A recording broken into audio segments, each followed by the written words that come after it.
Hello, good afternoon mga kadogo. Ito na si Pickle. So malakas na ngayon, oh. Dahil sa nebulizer. Tingnan niyo yung breathing niya, oh.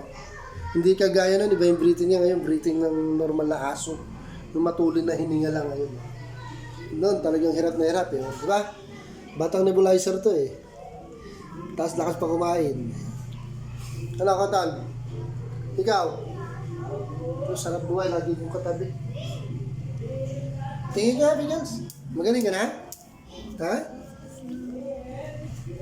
May ulam ka pa? May ulam ka pa ba? May ulam pa? May ulam pa? Magaling na mga kadogo. Sure na to. Magaling na to. Kaya dapat talaga inaalagaan natin mga aso natin. Pag nakaramdam tayo ng sakit, unahan na natin.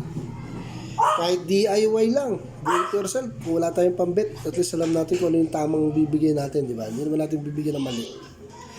Siyempre, ito glabber eh. Yan na, pahinga ka muna ha. Ang ganda ng gilagid niya ha. Papula-pula oh. Galing. Galing. Very good. Oh, sige na. Magpahinga ka na dyan. Thank you for watching.